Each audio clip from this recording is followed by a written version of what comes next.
Kami lanjutkan lagi MTGW segmen terakhir, Mario Teguh Golden Ways, bicara mengenai laki-laki bawang, laki-laki yang membuat wanita menangis. Pertanyaan saya kepada Pak Mario berikutnya adalah apabila ada wanita yang sering dibuat menangis oleh laki-laki tapi tetap mengatakan bahwa dia cinta kepada laki-laki tersebut, ini ada kesalahan logika atau bagaimana Pak? Oh, ini pertanyaan yang smart sekali. Jawabannya sederhana.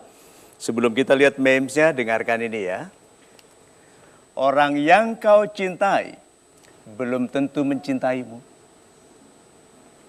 Itu fakta sederhana yang banyak dilupakan oleh orang. Hanya karena kita mencintainya, kita anggap dia mencintai kita. No. Yuk lihat memesnya. Tujuan dari cinta adalah membahagiakanmu. Jika lebih banyak pedihnya dari gembiranya, maka itu pasti bukan cinta. Mungkin kamu mencintainya, tapi dia tidak. Tapi banyak orang lupa bahwa tujuan dari cinta itu kebahagiaan. Lihat ya, tujuan pertama dari menikah itu ketentraman, kedamaian. Supaya di atas kedamaian ini dibangun kegembiraan. Dan kegembiraan ini tumbuh kalau kita mensyukuri. Coba ya. Orang yang mengeluh itu tidak ikhlas bersyukur. Orang yang marah tidak ikhlas bersabar. Lihat itu. Orang yang pesimis tidak ikhlas berharap.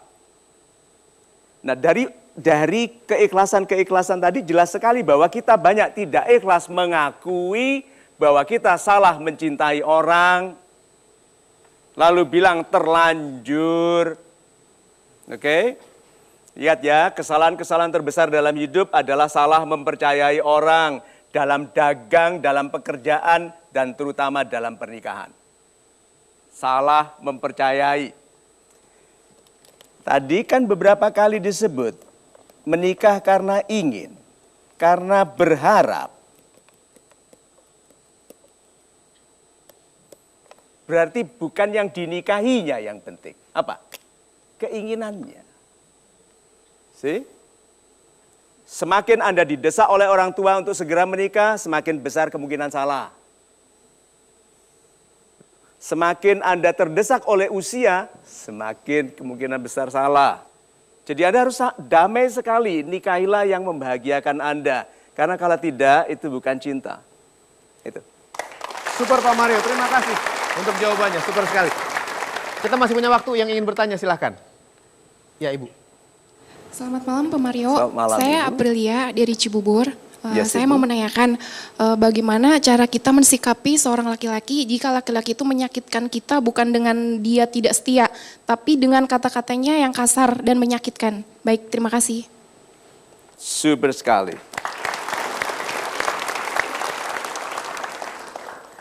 Nama Tuhan yang maha mencintai, maha cinta apa? Waduh, maha cinta.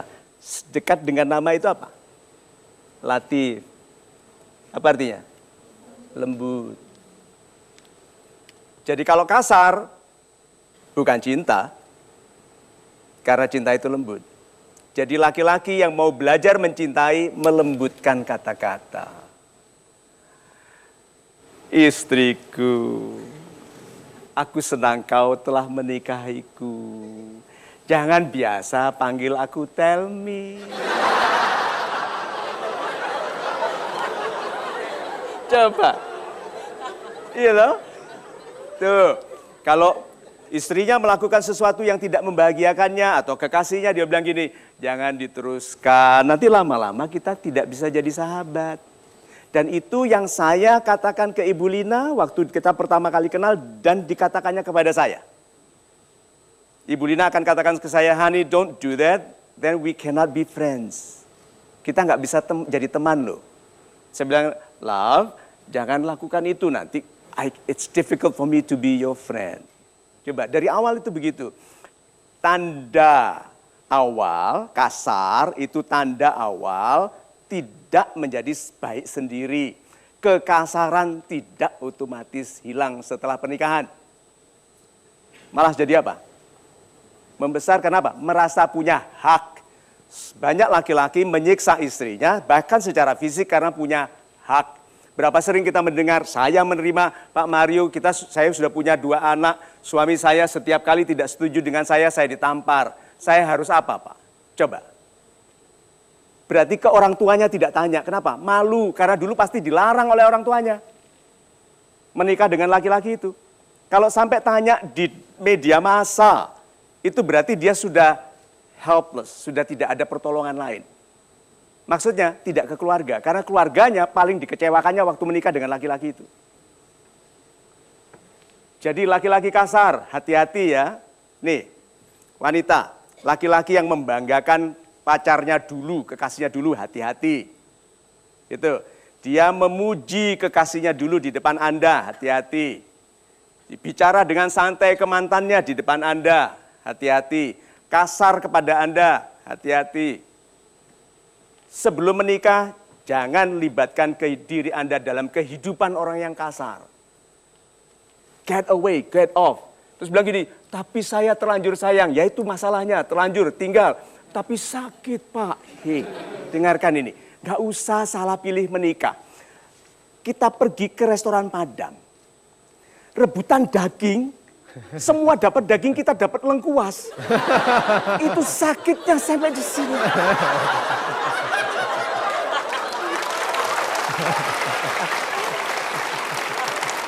Super Pak Mario. Baik, mudah-mudahan cukup jelas Ibu. Kita masuk pada kesimpulan program ini Pak. Bisa dibayangkan semua dapat daging, kita pegang lengkuas.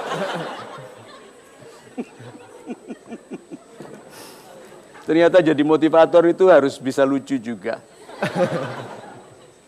Tahu nggak, saya juga ketawa menonton video saya sendiri itu, saya itu ketawa. Sahabat-sahabat saya yang dirahmati Tuhan, yang kehidupannya sebetulnya direncanakan sangat indah, tapi kadang-kadang kita bandel. Sehingga kita dipaksa masuk ke kehidupan yang sulit supaya kembali ke jalan yang benar. Oke, yuk kita lihat memes ini. Jangan gantungkan kebahagiaan Anda kepada kebaikan orang lain. Kebaikan Anda adalah penentu kebahagiaan Anda sendiri. Saya pergi ke kalimat pertama. Jangan gantungkan kebahagiaan Anda kepada kebaikan orang lain. Ada yang bilang gini, bagaimana aku bisa bahagia, dia tidak begini. Bagaimana aku bisa begini, tidak begitu. Bahkan ada loh yang bilang, bagaimana aku sebagai rakyat bisa damai, presidennya begitu. Apa hubungannya? Itu nggak ada hubungannya sama sekali, tapi dia salah-salahkan. So, sahabat-sahabat saya yang baik hatinya, coba ya, Anda yang punya pacar, kekasih, lalu sedih, lalu putus, dengarkan ini. Kan dulu Anda bahagia sendiri sebelum kenal dia. Iya. You can be happy, ketawa, menyanyi, lagu yang orang bilang jangan nyanyi, lebih baik. Nah, dulu sebelum kenal dia, lalu setelah kenal dia kok kualitas pribadi Anda turun. Menjadi penyedih, pengeluh, menyalankan kehidupan kamu. Katakan, aku dulu bahagia sebelum mengenalmu dan aku bisa bahagia lagi seperti tidak pernah kenal kamu. Coba. Oke? Nah. Terus, ini kalau Anda yang memperhatikan firman-firman Tuhan. Di sini ada. Kebaikan Anda adalah penentu kebahagiaan Anda sendiri. Kalimat pertama mengindikasikan jangan berharap kepada selain Tuhan. Ya. Kalimat kedua, kepasrahan, keberserahan kepada hukum bahwa orang baik hidupnya baik. Jadi Anda harus membaikkan diri dulu. Ada ayatnya apa? An-Nur, ya kalimatnya mungkin tidak begitu, tapi kalau Anda lihat hikmahnya adalah kalau aku baik, semua bukan hanya jodohku, baik. Kesehatanku baik, rezekiku baik, semuanya baik. Sekarang saya mau sampaikan kesadaran mudah-mudahan baru. Umur itu tidak ditetapkan satu. Saya mau buktikan. Apakah ada doa meminta panjang umur? Ada? Ada. Berarti Tuhan bisa memanjangkan umur. Kalau berdoa adalah kebaikan. Good. Berarti Tuhan bisa memendekkan umur. Bisa kalau tidak baik. So, sahabat-sahabat saya yang baik hatinya, yuk lebih tegas bagi kehidupan kita sendiri, kebaikan kita sendiri. Untuk sementara, yang belum menikah bergantunglah pada kebaikan pribadi Anda. Yang belum menikah. Percaya saja. Kalau orang baik, kesehatannya baik, persahabatannya baik, teman-temannya baik, pekerjaannya baik, rezekinya baik. Lalu berdoalah supaya Anda disandingkan dengan laki-laki yang baik. Nah, kita itu diuji dengan laki-laki tidak baik, wanita tidak baik. Oke? Sekarang yang lebih banyak di neraka, laki-laki atau wanita? Yang buat mereka masuk neraka siapa? Laki-laki.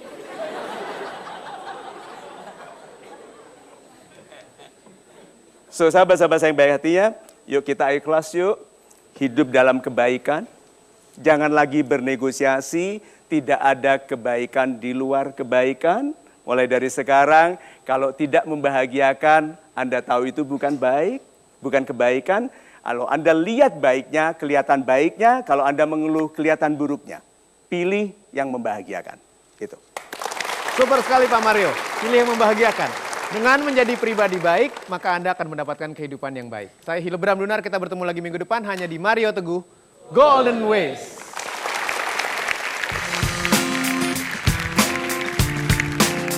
Setelah saya menonton Mario Teguh Golden Ways, saya lebih bisa menentukan bagaimana kehidupan asmara saya ke depannya. Terima kasih Pak Mario, salam support. Setelah saya menonton Mario Teguh Golden Ways, saya merasa saya lebih semangat menjalani hidup, meskipun hidup itu sulit. Terima kasih Bapak Mario, salam super. Setelah saya mengikuti acara Mario Teguh Golden Ways, saya merasa lebih tegas dalam mengambil keputusan dalam menjalin suatu hubungan. Terima kasih Pak Mario, salam super. Setelah saya mengikuti acara Golden Ways, saya lebih termotivasi untuk lebih setia, untuk lebih saling mengerti. Terima kasih Pak Mario, salam super. Setelah mengikuti acara Mario Teguh, saya merasa termotivasi dan siap menghadapi hari Senin besok dengan lebih semangat lagi. Terima kasih Pak Mario, salam super.